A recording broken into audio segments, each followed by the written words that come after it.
জীবের উদ্ধারে তুমি আসিলাম রে আমারে আরে ভক্ত সঙ্গে তুলিলা বিস্তারিল করিলে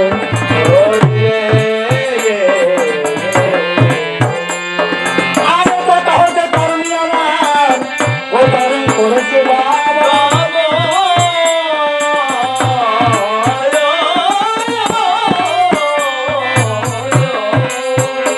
ওই রণক্ষেত্রে দিয়ে তরুণী আমার দিল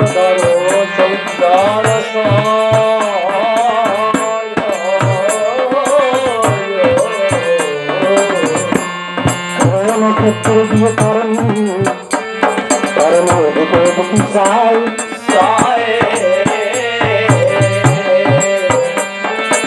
ওই রণক্ষেত্রে সকল মানুষ সেই তরুণ দেখিবারে পায়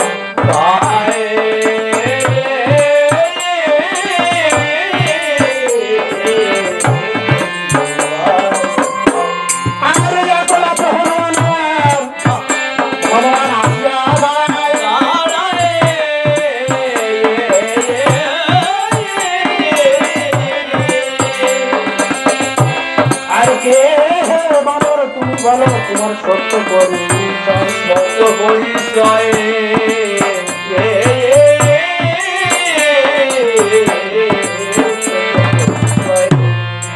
হনুমান বলে আমি ওই হনুদেব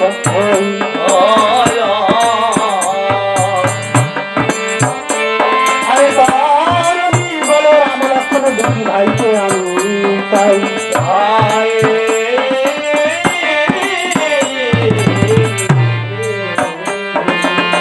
হনুমান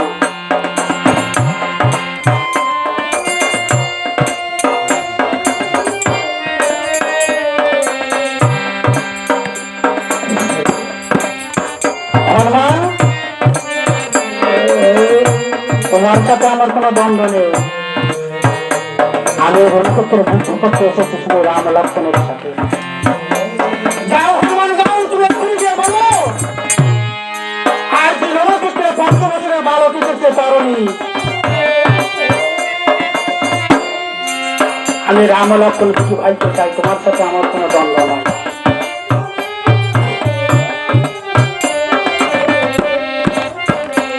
হনুমান বলছে রাম লক্ষ্মণের সাথে যুদ্ধ করতে হলে তো আগে আমার সাথে যুদ্ধ করতে হবে বলছে না হনুমান আমি ওই লঙ্কা থেকে প্রতিজ্ঞা করে এসেছি আমি রাম লক্ষ্মণের সাথে ছাড়া অন্য কার সাথে যুদ্ধ করব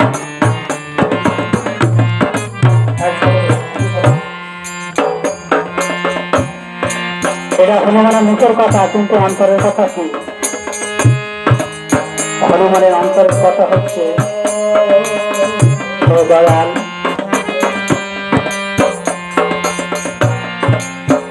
আমি জানি আজ আমার মৃত্যু হবে কিন্তু আমি রণক্ষেত্রে আর অন্য কার সাথে যুদ্ধ করবো না আমি প্রভুর হাতে নিজের জীবন সঁপে দেব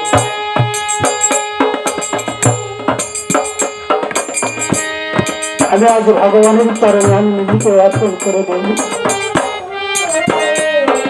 আমি আজ ভগবানের চরণে নিজেকে সমর্পণ করে দেব আমি এসেছি ভগবানের চরণে এসে ভগবানের চরণ আশ্রয় করবো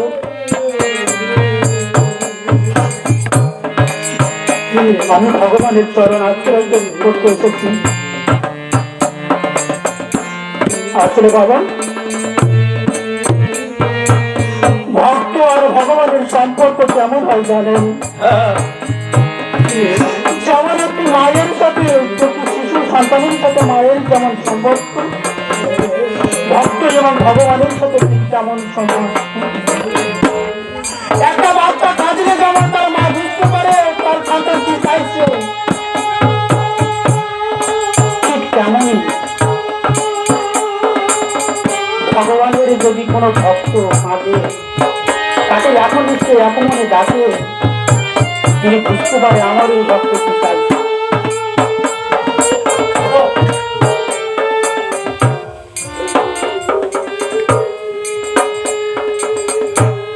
আমার এই ভক্ত কি চাইছে ভগবান বুঝতে পারে একটি ছোট ভক্তের দৃষ্টান্ত দিয়ে যায়। বেশি দূরে নয়, মায়াপুরে মোহন নামে একটা ভক্ত ছিল। তিনি প্রভুকে ছাড়া অন্য কিছু চিনতেন না, তার কোনো সন্তানাদি ছিল না। তাই প্রভুর চরণে সবসময় নিজেকে অর্পণ করতে, নিজেকে সমর্পণ করতে না দেখে দেখে বলছেন, এই মানব জনম পেয়ে তুমি আমাকে একজন সতী স্ত্রী দিয়েছ, এত সুন্দর এই আলো বাতাসে এই সুন্দর পৃথিবী দেখবার সুযোগ করে দিয়েছ, কিন্তু আমার কষ্ট তো একটা জায়গায়, আমাকে তো একটা সন্তানাদি দিলেন না। আমি চাই না, আমি সন্তান চাই না। তোমার যদি মনে না হয় তাহলে আমি সন্তান চাই না, আমি শুধু তোমার সেবা করে যাবো যতদিন এই পৃথিবীতে আছে। এই পৃথিবীতে যতদিন আমি আছি ততদিন যেন শুধু তোমার চরণ সেবা করে যেতে পারি। তাই ঠাকুর ঘরে গিয়ে কি করে, শুধুমাত্র একটি তুলসী পত্র আর চোখের জলে দিয়ে বলে, আমার দেওয়ার মতো কিছু নেই, আমার বাহান্ন ব্যঞ্জন দেওয়ার সৌভাগ্য নেই, আমার রাশি রাশি ভোগ দেওয়ার সৌভাগ্য নেই, শুধু দুটো জিনিস আছে, তুমি যে আমাকে দিয়েছো, আমার শুধু দু কথা করতে দিচ্ছ, আমার আরে বৃক্ষ তুলসী পত্র তুমি শিখিয়ে দাও।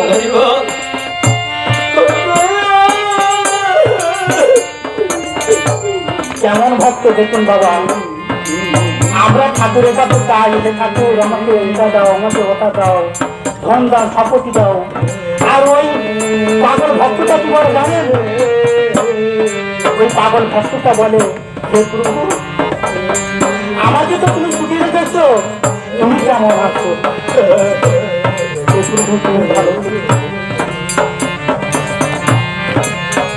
কিছুদিন পরে তার স্ত্রীটা হয়ে গেল অসুস্থ। যখন স্ত্রী অসুস্থ হয়ে গেছে, সন্তানের অভাব, নিজের ভিটাটাকে মহাজনের কাছ থেকে কাছে দিয়ে 1 লক্ষ টাকা নিয়ে স্ত্রীকে চিকিৎসা করলেন। স্ত্রীকে চিকিৎসা করার পর 2 বছর পরে ওই 1.5 লাখ টাকা ওই ভক্ত ওই মহাজনকে দিয়ে দিলেন। কিন্তু মহাজন করলেন কি জানেন? মহাজন মানুষটা ভালো ছিল না, তাই কি করেছে, নিজের মুড়ি খাতায় টাকাটা উঠাইয়েছে, কিন্তু স্লিপ করে টাকাটা উঠায়নি। স্লিপ করে টাকাটা উঠাইছে, মুড়ি খাতায় টাকাটা উঠায়নি। যারা টাকা লেনদেন করে তাদের 2টা খাতা থাকে, একটা হচ্ছে স্লিপ কার্ড আর একটা হচ্ছে মেন খাতা, মুড়ি খাতা। 1.5 লাখ টাকাটা মুড়ি খাতায় উঠায়নি, স্লিপ কার্ডে উঠাইছে।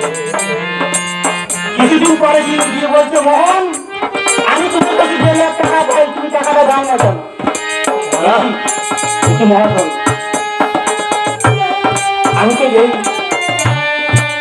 কি এই টাকা দিয়ে আসলাম, আপনি লিখে নিলেন? আমি তো মূর্খসূক্ষ মানুষ, লেখাপড়া জানি না, আমি তো লিখে নিলেন, আমি টাকা দিলাম।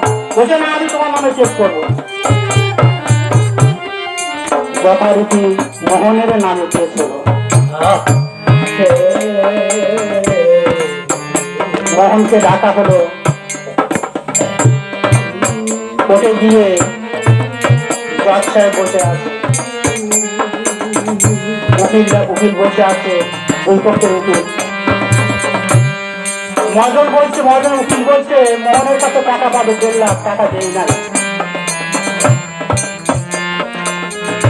আর মোহন শুধু 2 হাত জোর করে কাঁদছে আর বলছে, বিশ্বাস করেন জজ সাহেব, আমি ওর টাকাটা দিয়ে দিয়েছি,